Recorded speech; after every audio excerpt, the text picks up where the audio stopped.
Hey guys, happy Saturday. Welcome to Mini Moments with Fran. If you are new here, my name is Francesca McDowell and I am the founder of Monday Moments with Fran. I'm currently taking a little bit of a break to focus on some other areas, so I'll be popping back now and again to share a mini moment. And as we would have seen in the press and all over social media, it is Mental Health Awareness Week. And so I wanted to come on and ask the question, how is your mental health? Have you asked yourself that question? Have you thought about it in a while? Have you reflected on it? Because it's really, really important. In the same way, everybody has physical health. And oftentimes, only when things start to go really wrong do some people address it.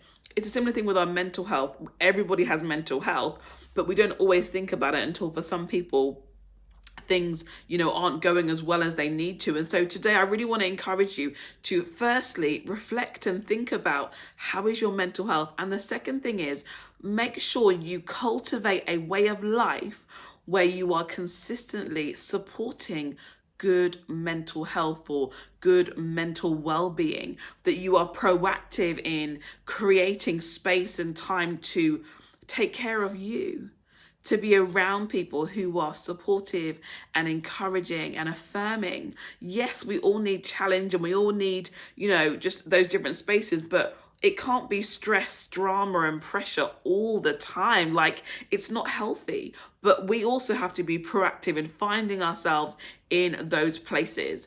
And so figure out, learn yourself, find out what works well for you.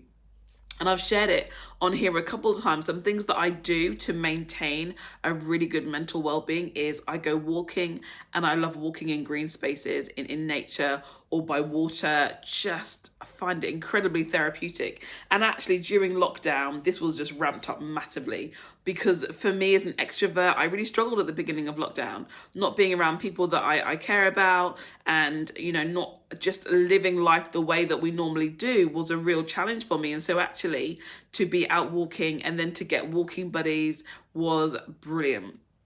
Another thing I do for my mental well-being is go swimming, because physical exercise is really, really helpful. But again, I personally find that being in the water super therapeutic, really, really calming, and it's overall healthy and helpful for me.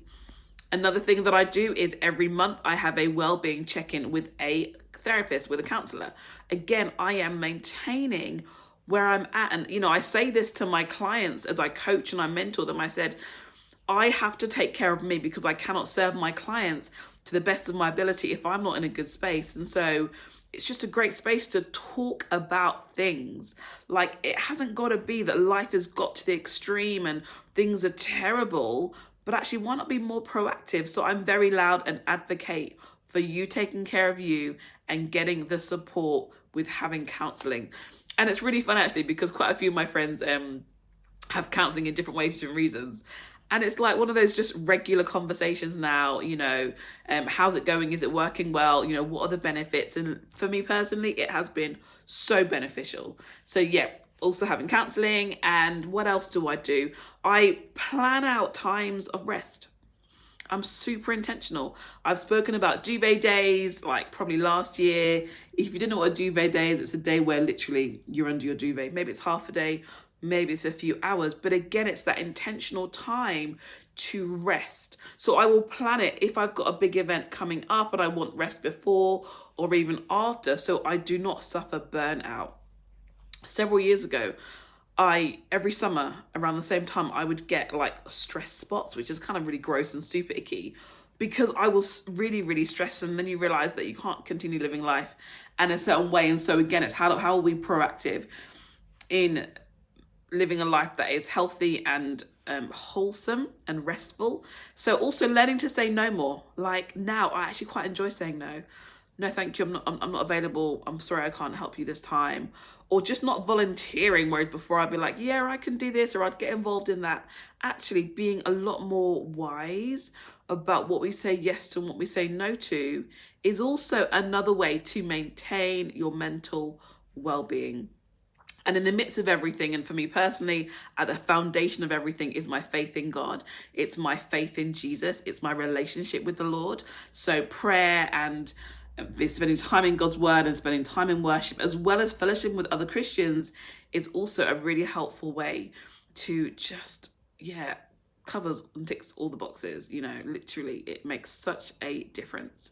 The very last thing I want to encourage you is find an affirmation. Find a saying, a declaration, some encouraging words that you can say to yourself to encourage yourself. It's literally that looking in the mirror and saying, you know what, you are incredible. You're amazing. I'm so proud of you. You've come so far and you're going to get through this season. Whatever it is, whatever that is meaningful, whatever works for you, find something to say and say it to yourself. Don't wait for somebody else to come alongside and affirm you, because half the time other people are going through their own stuff. Like, have you just noticed that adulting, and those who know me really well will know that I say this a lot, it's really hard work. Like, really, it can be challenging.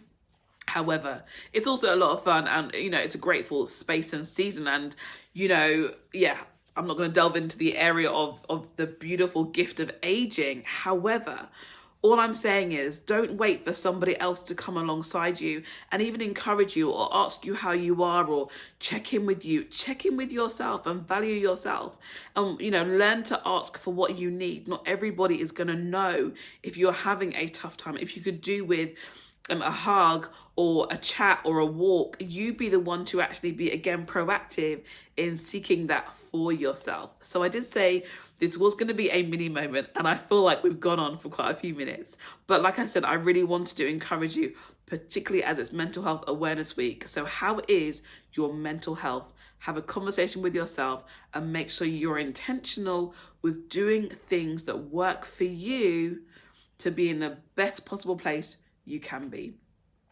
Don't forget to encourage somebody else. Have a fantastic weekend or week ahead whenever you're watching this video, and God bless you. Take care.